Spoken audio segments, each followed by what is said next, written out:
독소가 쌓이게 되면 피로해지잖아요. 간에 독소가 쌓이지 않도록 예방하는 것이 제일 중요합니다. 이미 쌓이는 그 간에 독소를 해소하기 위해서는 물을 조그마한 커피잔으로 한 잔 정도에 쭉 들이키고 한 30분 있다가 벽에를 빼고 주무시면 되는 거예요. 그래서 이제 간 청소를 한 다음에 피부도 깨끗해지고 소화도 잘 되고 생기도 있고, 어떤 분들은 한 1년이나 2년 후에 지방간도 좋아졌다, 이런 분들도 계십니다. 모든 사람이 다 해보면 좋습니다. 사람의 창자를 8m로 해놨습니다. 긴 창자를 해놓은 것은 섬유질이 많은 것이 오래 통과돼서 소화 흡수되도록 해놨는데, 기름기 많은 음식을 많이 먹게 되면 그게 지나가면서 독을 만들 수가 있어요. 장내 오염 내지 염증물이 혈액 내로 스며들어가게 되면 그게 피를 오염시키게 돼요. 여러 가지 염증 질환도 생길 수 있고, 고혈압, 당뇨, 알레르기 또는 자가 면역 질환, 암과 같은 많은 병들이 오염된 피에서 나오는 것입니다. 근본적으로 피 오염을 해결하지 않으면 어때요? 혈압약, 당뇨약, 항암제 쓰면은 그때뿐이잖아요. 정확하게 말하면 혈액이 독이 많이 쌓여 있어. 그것을 깨끗하게 청소하라고 하는 하나의 메시지이다. 이걸 우리가 알아먹어야 됩니다. 사람의 간은 영양분을 저장해서 우리 몸에 공급하는 창고 역할도 하지만 독소를 해독하는 해독 기관이기도 해요. 간 안에서 담즙이 만들어지잖아요. 쓸개물이. 크게 보면은 두 가지 일을 해요. 하나는 우리 음식물이 십이지장으로 내려갈 때 그걸 쫙 짜서 담즙이 음식물하고 합쳐서 소화하는 소화제 역할도 하지만은 간에 쌓여 있는 독성을 해독하는 하수구 역할도 하는 거예요. 간에게 부담을 주지 말아가지고 간을 곱게 관리하는 것이 참 중요하다. 수술하면서 간을 볼 때마다 그걸 느끼고 있습니다.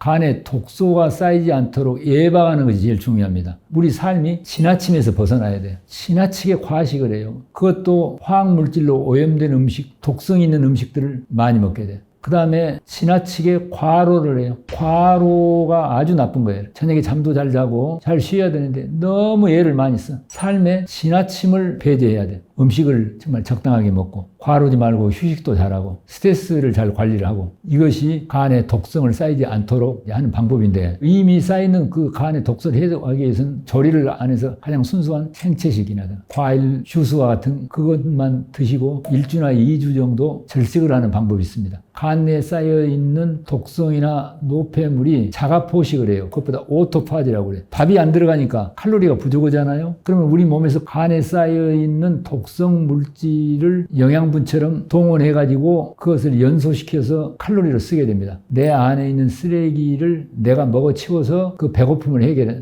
또 더 적극적으로 간 청소라고 그래가지고 서양 의학에서는 20세기 중후반부터 리버 앤드 골브레더 플러시라고 그래가지고 간과 담낭 청소라고 하는 그러한 의술들이 개발돼가지고 쓰여지기도 합니다. 간 청소 방법은 아주 쉽습니다. 한 일주일 정도 시간 걸리는데요. 평소 활동을 하면서 하실 수가 있어요. 기름기를 많이 먹으면 담즙이 많이 분비가 되거든요. 그러니까 안 먹거나 적게 드시고, 담즙이 많이 배출되지 않도록 음식을 좀 적게 드시고, 일주일 동안 월요일부터 금요일까지 할 일은 뭐냐면은 낮 동안에 즙으로 짠 사과 주스를 하루에 약 1리터가량씩 드십니다. 그걸 먹는 이유는 간 내에 독성 물질을 배출되기 쉽도록 부드럽게 하는, 불리게 하는 것과 같은 것 같습니다. 결정적인 날인데, 토요일 날은 사과 주스 1리터를 점심까지는 드시는데 오후에는 사과 주스도 안 들고 물만 드십니다. 토요일 저녁 식사만은 안 드셔요. 수산화 마그네슘, 마그밀이라고 있어요. 그것을 하루에 5알까지 드셔도 되거든요. 신장이 나쁜 분은 안 드시는데, 그 다음에 물을 저녁 때 1리터 드시고요. 10시에 잠자리 들어가기 전에 올리브유를 조그마한 커피잔으로 한 잔 정도에다가 밀감 주스와 같은 새콤한 자몽 주스를 맥주컵 같은 컵으로 섞어서 드셔도 좋고, 섞어서 드리기 어려운 분은 이거 한 모금 이거 한 모금 이렇게 해서 드시는데, 서서 이것을 쭉 들이키고 벽에를 한 2개 정도 머리를 높이고 바로 누워 말을 안 해요.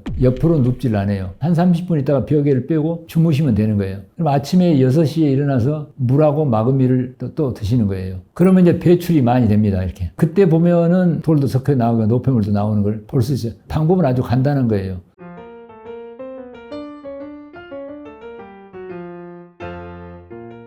병원에 오는 환자분들에게 이제 간 청소 방법을 가르쳐 드리고 있는데요. 이걸 하게 된 계기가 있습니다. 독일 의사 안드레아스 모리치라고 하는 의학자가 쓴 그 책의 내용을 보면은 간내가 담석이 노폐물이 많이 있다는 거예요. 담석 수술한 분들이 재수술을 많이 하거든요. 그런데 나는 그 재수술을 한 이유가 체질이 되기 때문에 담석을 늘 만들어내는 것 같다 이렇게 했는데, 안드레아스는 원래 간 안에가 잠재되어 있는 많은 뻘쭉 같은 담석들이나 또 모래알 같은 담석이 있어갖고 흘러내려와가지고 굳어져서 늘 담석을 만든다는 거예요. 제 아들하고 며느리가 미국에서 이제 공부하면서 밀가루나 고기도 많이 먹고 스트레스를 많이 받았겠죠. 그러다 보니까 이제 담석이 생겨가지고 안드레아스의 간 청소 방법을 하니까요, 엄청 많은 담석이 나오는 거예요. 쓸개 안에 있는 담석이 빠져나오기도 하고. 그래서 제가 이것이 효과가 있구나. 그래서 처음으로 알게 됐습니다. 실제로 아주 딱딱한 담석들이 많이 나오거든요. 이 모든 사람이 간 청소는 다 해결되냐면 그렇지 않아요. 간 내에 있는 노폐물이 잘 흘러나올 수 있도록 하는 사전 전처치도 있는데, 교감신경이 너무 흥분되어 있고 삶에 만족감이 없어요. 담도를 열고 담낭을 수축하는 호르몬이 콜시스토카인이라고 그래갖고 줄여서 CCK라고 하는데, 세로토닌, 엔도르핀, 도파민, CCK, 잠잘 때 일어나는 멜라토닌, 옥시토신 이런 행복 호르몬이 많이 있는데, 그 행복 호르몬이 잘 나오지 않는 환자들, 간 청소를 하고 잘 안 되는 걸 봤습니다. 삶에서 정말 긴장이 이완되고 만족감이 있을 적에 간 청소를 하도록 그렇게도 권하고 있습니다. 독소가 쌓이게 되면 피로해지잖아요. 그래서 이제 간 청소를 한 다음에 피부도 깨끗해지고 소화도 잘 되고 생기도 있고 음식 조심도 해야 되겠죠. 어떤 분들은 한 1년이나 2년 후에 지방간도 좀 좋아졌다, 이런 분들도 계십니다.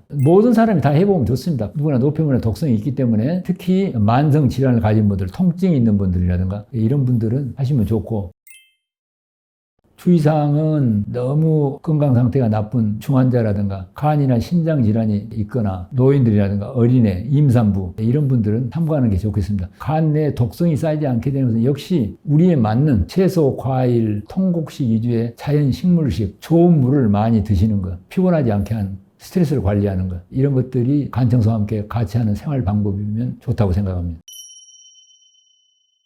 제가 1946년생 78살입니다. 마음은 청춘인데 몸이 못 따라간다, 이런 말씀들을 어른들이 흔히 하는 걸 들었는데요.